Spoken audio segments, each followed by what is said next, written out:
What's up, everybody? Morning. Coffee? So, I figured we'd get the chain spun for the model's ugly 73. Kind of guy kept staring at the bar and everything. Race saw is just going to be kind of, in between progress and everything and whatnot. So, get this one a nice chain put on her. And like I say, a reminder, a big thanks to Tom Bennett for this Stihl 1/2-inch chain that he has gotten me. The only tie strap I've got left in my 1/2-inch arsenal, so hopefully it'll work. I doubt we're going to need any of these. These are Oregon cutter heads. Look at the size of those things. So last night I already got ahead and marked the chain with a couple red dots on here. I don't know if you guys can see that. I put you guys back here at a different angle so that you guys can see a little bit more and everything. Hopefully I don't get too much in the way. But I got a couple red dots here to where I've got to grind off and everything. So we got to grind a red one down here and this one off, and we're going to tie those 2 points together on the drive links with another strap, and that should give us what we are looking for chain size wise for this, hopefully.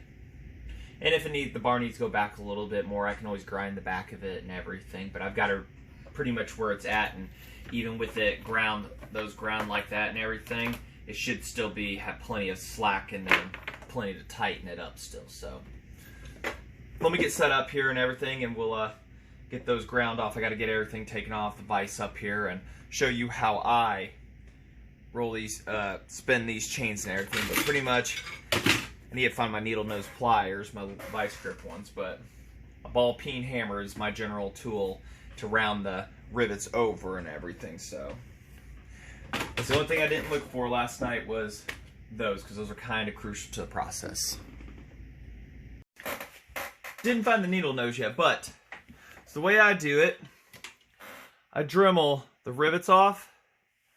I might have to do the other one too, because I'm trying to separate them and everything, because I got to punch out the other side. Grind it off, punch it, go to the next link, which is down there a little bit, and repeat the process until I have it to where this end drive link and, for example, this end, this is what we're going to be doing right there. We're just taking out this whole section of chain all the way down and joining these two together with the strap just like that to make it be like that. So that is our process we are going with here.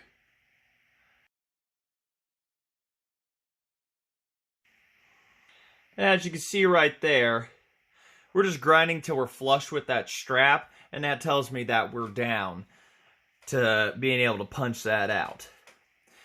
Little thing that guys do for racing chains, they would grind those straps, the rivets, clear down to pretty much that, just have just a little bit sticking out for racing applications and everything. And I just can't imagine that. And there's guys that'll do direct drive saws off a 1/2-inch chain, and I plan to do that, see where that goes, because I've got a bunch of it outside. And it's pretty wild stuff. So, and this is just nothing. They will high tooth at everything, you name it, the whole 9 yards, to add little resistance where it's just a chain able just to cut and nothing more touches. So we'll get the next one over here, way down the line here for y'all, and get that punched out. Alright, piece of wood that I literally just drilled a hole in, a piece of oak, and just put the rivet that you're going to be pounding out right above it. Get yourself a punch, center it the best you can on that rivet you ground, and just smack it. And this one, pushed it through a little. Bigger the hammer, the better it might be, but it's what I've got on hand in the house.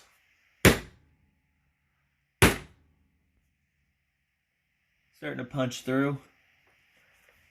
So that's the idea of separating these to be able to join them. So let's get those knocked out. As you see through that quick hyperlapse there, took a couple good pounds, but There we go. That strap's still good to be able to reuse. It just got a little surface touch from the grinder, but no biggie there. And then there you go. That's just simple how to break the chain with a Dremel tool, a punch, and a hammer.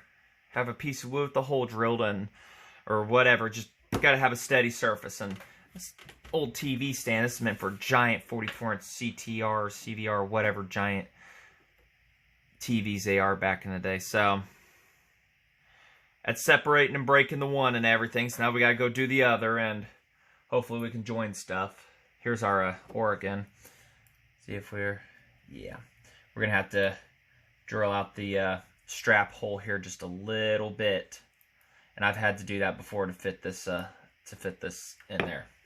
Can't reuse this one because we're lacking the height, even though I've seen guys do that. Don't want to have to do that, so.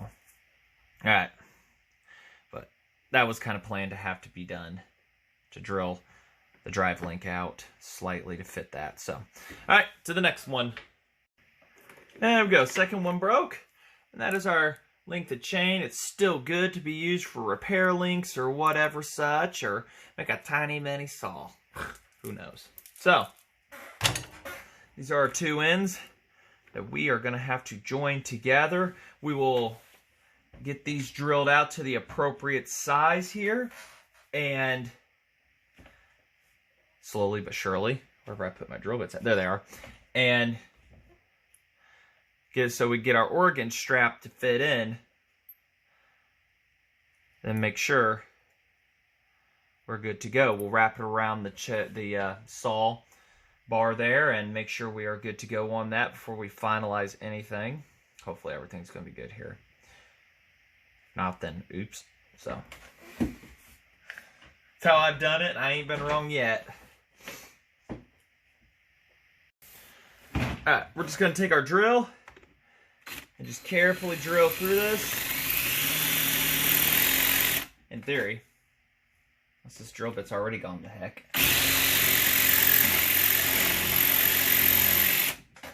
You know what? We're not going to take a drill bit. We're going to do a plan B. What's plan B, y'all ask? Dremel tool. I used this last time that I remember, and I'm able to get the perfect size for this. So,